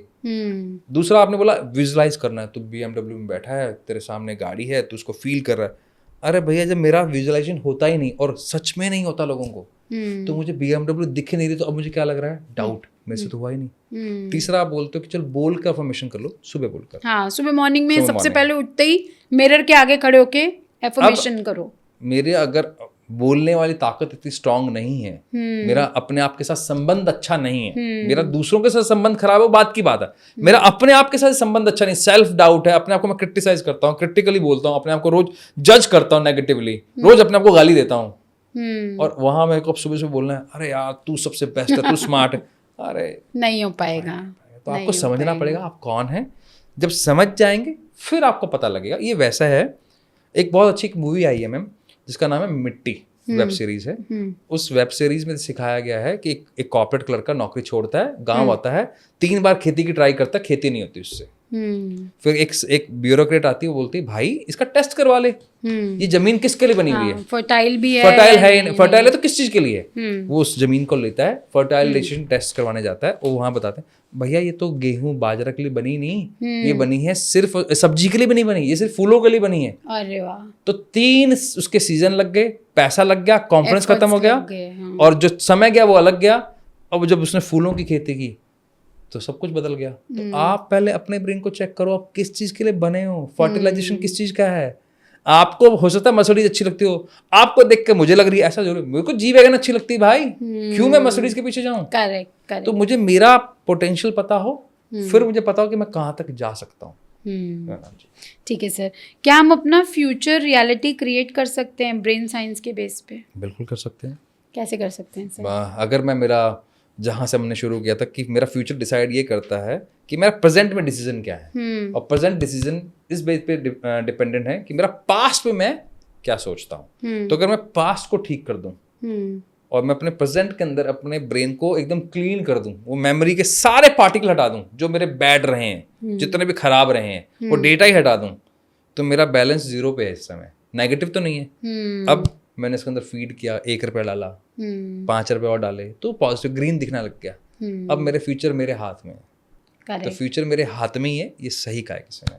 तो आप क्या नाम है प्रैक्टिसेस कराते हैं इन सब चीज़ों की, जिसमें इंसान खाली हो जाता है, प्रेजेंट टाइम पे खाली हो जाता है कि अब मैं अपने फ्यूचर के लिए एटलीस्ट प्रेजेंट के अंदर इसमें इन्वेस्टमेंट करनी शुरू करूं, और वो भी सही थॉट्स की इन्वेस्टमेंट करनी शुरू करूं।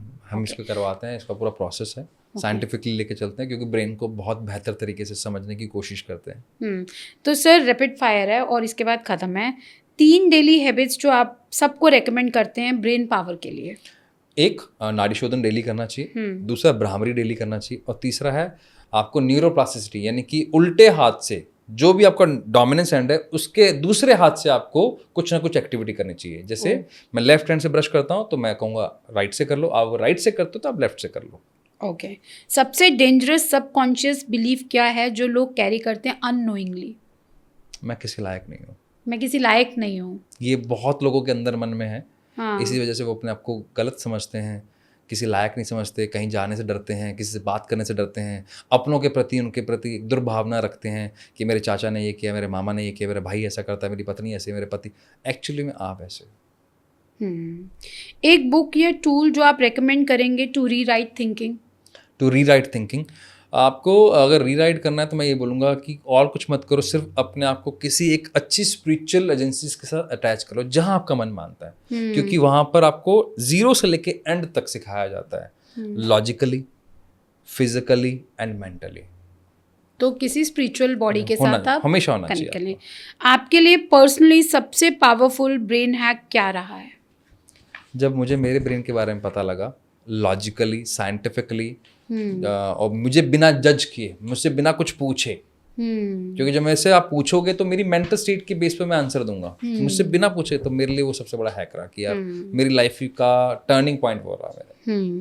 आप ऑडियंस को कुछ बोलना चाहेंगे सेल्स बाय निधि के लिए, या मेरे the great Nidhi Aneja show के लिए, या बिजनेस ओनर्स को कुछ बोलना चाहेंगे जो हमने आज टॉपिक उठाया उसके ऊपर? पहली बात तो मैं ये बताना चाहूँगा मैम, इतने सारे पॉडकास्ट दिए हैं इतने पढ़ने को नहीं लेके आया, और जो आपने बोला था कि मैं सारे सवाल पूछ के जाऊंगी अपने टाइम फ्रेम में, तो हैट्स ऑफ टू यू, क्योंकि आप मैं वैसे ऑडियंस को बता दूं, नॉर्मली हमारे पास कई बार होस्ट आते हैं जिनके पास कुछ भी नहीं पता, तो कई बार हमसे पूछते हैं सर क्या सवाल पूछने हैं, तो अच्छा नहीं लगता। आप एक ऑडियंस से 60 मिनट ले रहे हो और उसके बदले में उनको आप एक बिना प्रिपेयर हुए दे रहे हो, तो थैंक्स टू यू, आप इतना प्रिपरेशन करके आए।